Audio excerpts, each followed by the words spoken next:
Good evening, my peoples. Welcome to a Pugilism Company production. We call this here Pugilism Podcast. I'm your host, Sean Reed, but just call me Reed, a.k.a. the Black Bert Sugar. I didn't stutter.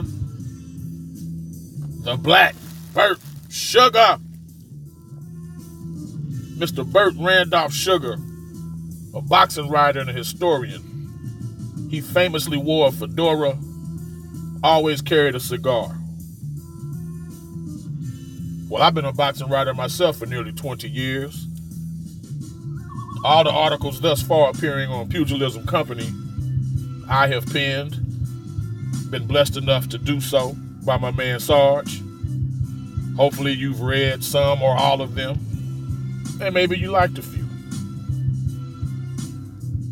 Mr. Bert Randolph Sugar, famous historian. Anytime you saw a documentary on a particular fighter or a particular fight, 9 times out of 10, you saw the old white guy with the fedora and the cigar. Well, I'm the black one, the Black Bert Sugar. Hat to the side, toothpick, doing my thing the same way. A little bit about me. At one time, I was the boxing bootleg VHS king of Dallas-Fort Worth. I was slanging fights, y'all. I was slanging fights. That is until YouTube and DVDs. World was a simpler place before all that, but I digress. My earliest boxing memory has to be Ali Frazier 3, Thrill in Manila. This was in the days of closed circuit, though. There was no pay-per-view. There wasn't even an HBO just yet. You show up at a movie theater for the big major fights, and you'd watch Ali and Frazier throw hands on the big old movie screen. I was 4 or 5 years old at the time, whatever. And I was the kid standing up in the aisle, throwing kitty combos at the screen, yelling, "Get him, Ali! Get him!"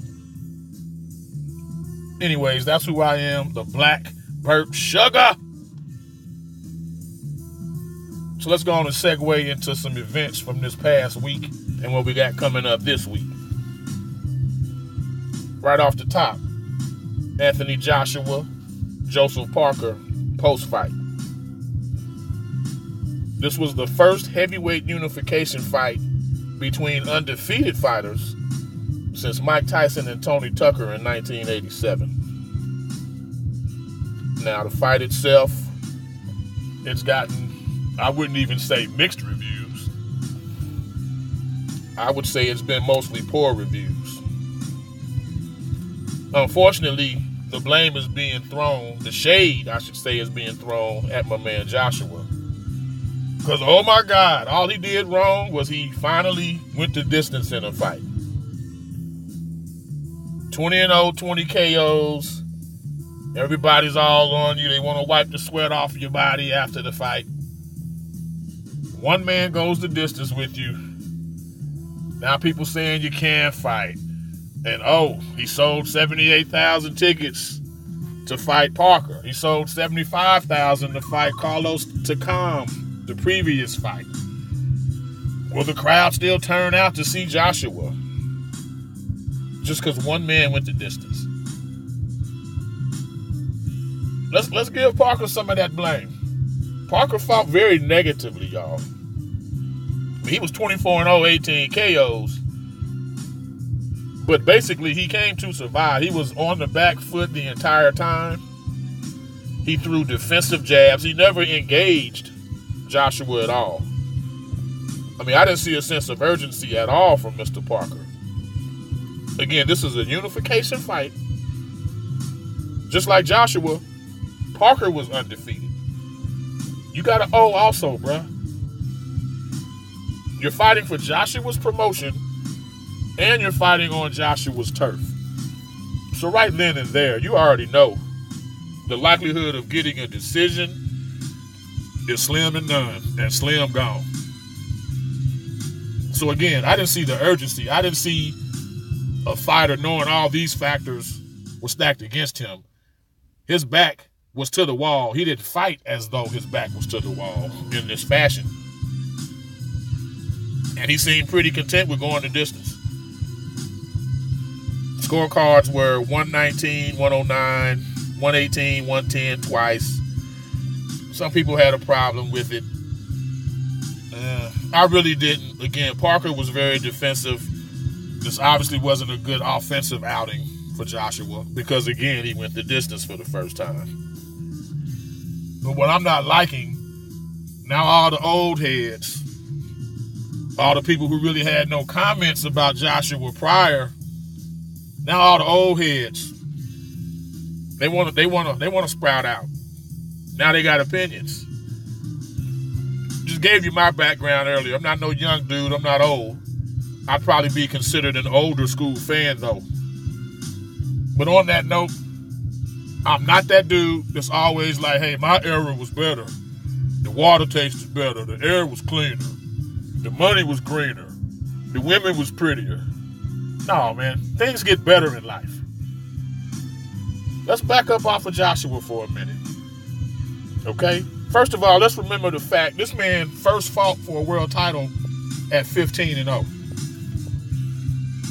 So me being the Black Bert Sugar, let me throw a little knowledge out there. Kick a little knowledge to you. When Mike Tyson first fought for a world title, he was 27-0. Lennox Lewis, his first world title fight, 22-0.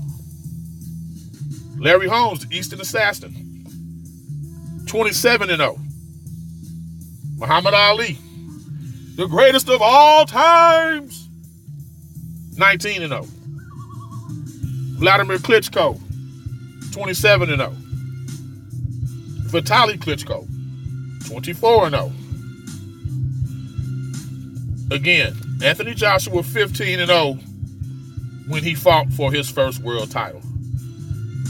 He's just now 21-0 with 20 knockouts, and we're already burying him. Oh, man, Iron Mike would have killed him, man. He wouldn't have went 3 rounds with Mike.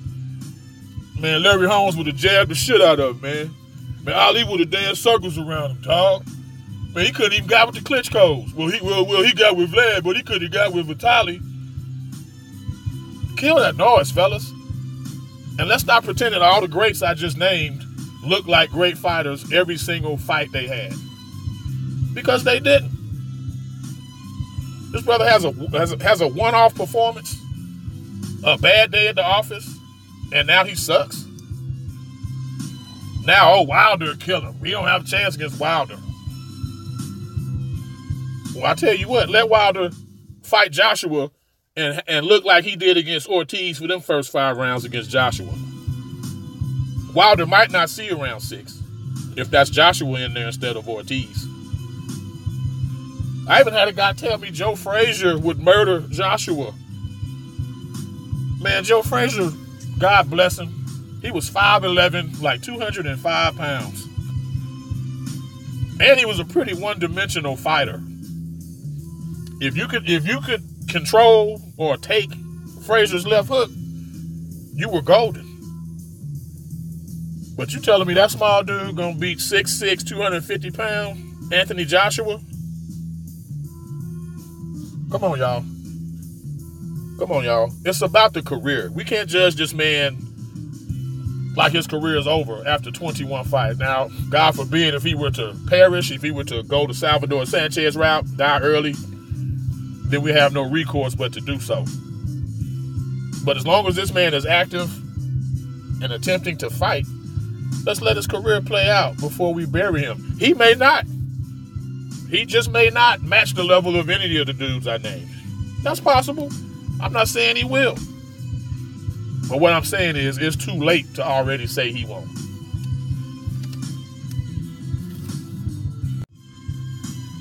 Clenbuterol.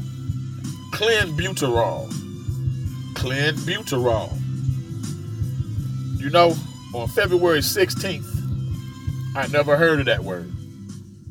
Yet on February 17th, and then again on February 20th, that's when Mr. Canelo Alvarez failed not one but two random urinalyses and was popped with this substance in his system. Clenbuterol is known for aiding with stamina. I don't know much about illegal substances, but I've seen more than enough Canelo Alvarez fights to know my man has shaky substance. Now, initially, looked like it'd be a slap on the wrist, or maybe even nothing done at all by the Nevada State Athletic Commission. Then, strangely, a couple of weeks ago is when they finally they became hot and bothered by this. They suspended Canelo until a hearing pending April 10th, I believe. Well, in a bombshell today, we learned that Canelo has basically removed himself from the fight with Triple G. The much ballyhooed, the heavily anticipated rematch with Gennady Gennadiyevich Golovkin, a.k.a. Triple G. So I don't know what you had planned for May 5th, Cinco de Mayo, but you won't be watching Canelo fight. Still a chance you can see Triple G. I'm hearing the name Spike O'Sullivan. I repeat, Spike O'Sullivan. That does a lot for you, huh? Yeah, you probably had dreams of Daniel Jacobs. I saw where Demetrius Andre was vehement about, hey, I will fight you May 5th. Let's make it happen. Billy Joe Saunders kind of tiptoed around it. You know, we were hoping maybe Jamal Charlo would forego his upcoming fight with Hugo Centeno and throw his name in the Triple G mix. Well, it's looking like it's going to be Gary Spike O'Sullivan. This man's from Ireland, which tells me, like, not only is the Canelo Triple G fight off, the venue won't be used, won't be in Vegas, and it's obviously not going to be a very competitive fight. I don't blame Triple G for that. He's trained for Canelo. You're still undefeated. Don't risk your O when you've done nothing wrong. All you did was you were in training, preparing yourself for a rematch of a fight that you really won. You really already beat the dude. But okay, his promoter, his promotion, his people, his call. You got to do it again. He's ready to do it again. The rug is pulled from under him yet again. So some fans will criticize him for the quality of opponent that he'll be facing if Mr. O'Sullivan is indeed his next opponent. But instead of criticizing, put yourself in that position. With all that Triple G has to lose, in the 11th hour of his career, I mean, my man is like 35 years old.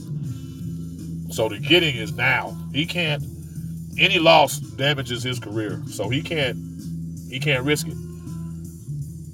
Obviously, the potential, the hope is that down the line, sniff, September, he'll be able to fight Canelo. Which takes us back to the Nevada portion of this. They can suspend him for as much as they want to. The logic is that it'll probably just be 6 months. And with that, the suspension would be retroactive to the day where he had the two failed urinalyses. February 17th, February 20th. All that means 6 months, he would be clear, he being Canelo, to fight Triple G or whomever else in September. Now keep in mind, our two biggest weekends on the boxing calendar yearly, the weekend of Cinco de Mayo, the weekend of Mexican Independence Day. which is in September. And for the last little bit, that's been the marquee spot for boxing's marquee fighter. It began with Oscar De La Hoya, most famously and probably most lucratively, it's been the spot that Floyd Money Mayweather has held. And in the post-Mayweather era, make no mistake, Saul Canelo Alvarez, he's been that dude. He's been that dude. Knowing this is the same commission who approved Floyd at 50-0 to face a guy who had never had a professional boxing match. I'm speaking of Conor McGregor, excuse me. They sanctioned that fight. So that being said, I was stunned that the commission turned around and were prepared to not allow this fight to happen. And believe me, the only reason Canelo has stepped out is because the commission let him know it wasn't looking good for him. Otherwise, he would have went to the last minute. He would have showed up on April 10th, and he would have acted just as surprised as the rest of us that this particular fight won't be happening. There's also another line of thought here that this could be a conspiracy. It's no secret. After the fight, Team De La Hoya, Team Canelo, Golden Boy, they weren't exactly crazy about the idea of an immediate rematch. They were lucky to get a draw. They were hoping to maybe milk something else on Cinco de Mayo. But given the controversial nature of that fight, I think it became obvious that not only boxing fans, but Mexican boxing fans, they wouldn't settle for Canelo fighting a lesser opponent. It had to be Triple G or bust. Now, to my conspiracy, hey, maybe they purposely brought in a substance that they knew he would get popped with, that they knew would lead to a suspension. If you think about it, it's actually better in the court of public opinion because it doesn't look like Canelo's trying to avoid fighting Triple G. And obviously, he's denying taking the clenbuterol. He's claiming that he ate some contaminated meat in Mexico.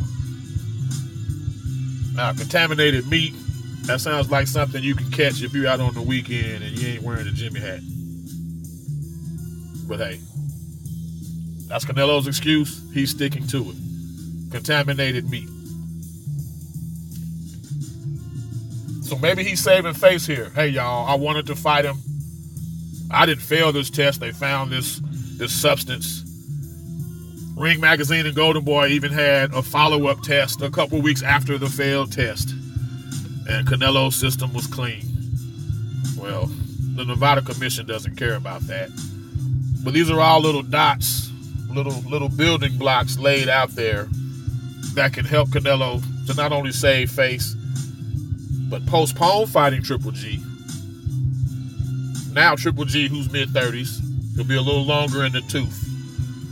Maybe he has some wear and tear in this fight with Mr. O'Sullivan. Who knows? Maybe he gets hurt. What we do know is he'll be older than he was when Canelo and Triple G last fought. And that's certainly not bad when you're talking an age difference of almost 10 years between two fighters. The longer it takes for this to happen, the better for Canelo. Now, let me be clear here. In no way am I affiliated with Team Canelo or Golden Boy. This is just not even my opinion. I'm brainstorming here. I'm not accusing anybody of any of this. Just pointing out possibilities, y'all.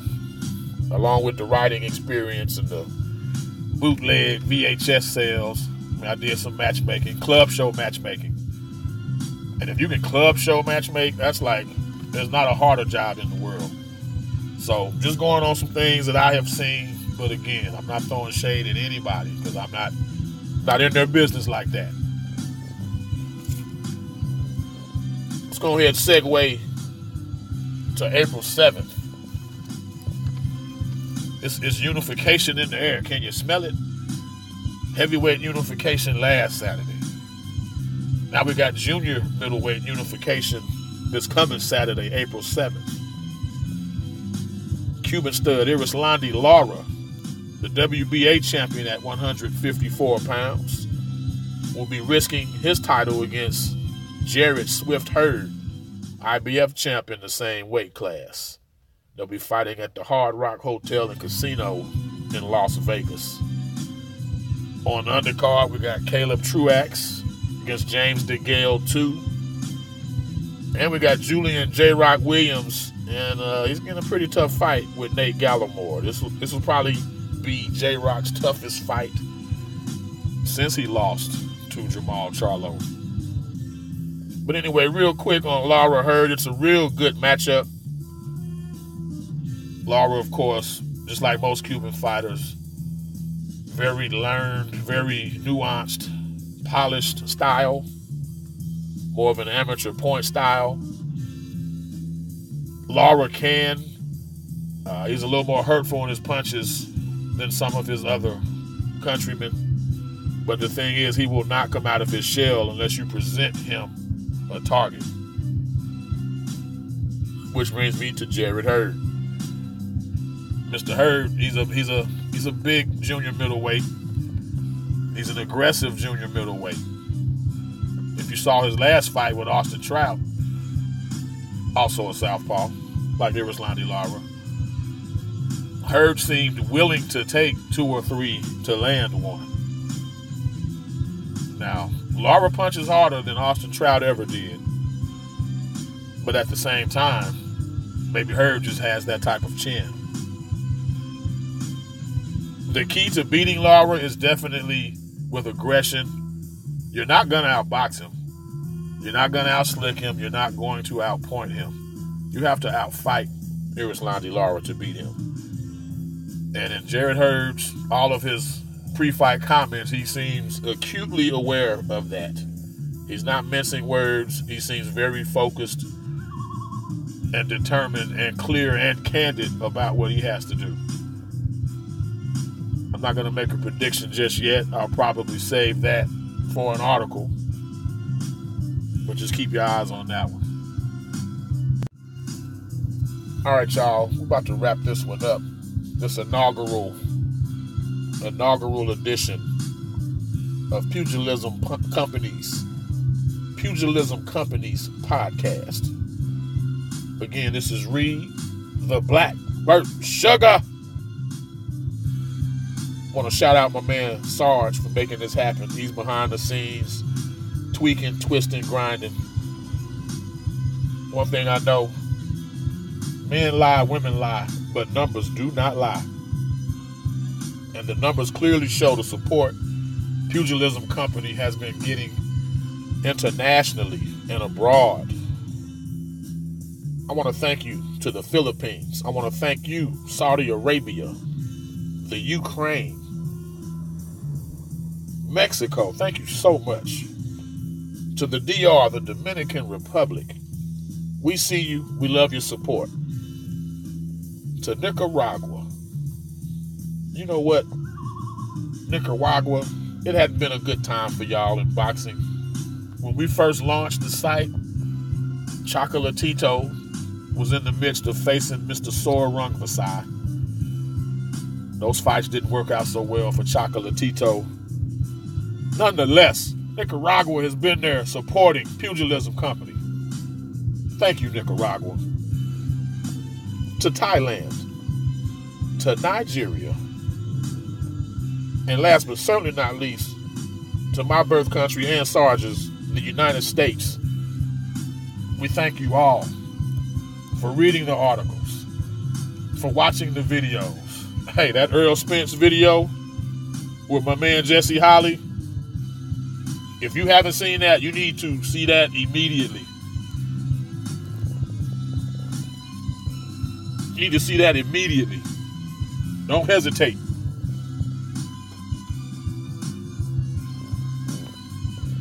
It's a 5-part series, y'all. And you see a different side, a completely different side of Errol Spence. Brilliant interview by Jesse Holley, former Dallas Cowboy, FYI. He intentionally asks questions that aren't boxing related. Check it out, and please stay alerted for more of that from other fighters. We've been getting some notice about that, some interest from other fighters wanting their personal sides revealed in such fashion. So yeah, please hit that bell for the notifications. Please check out our videos. Please leave comments to the videos or to the articles. We accept feedback, positive or negative. We all have our big boy pants on over here. Pugilism Company, y'all. We're not going anywhere. We appreciate you. See you next time.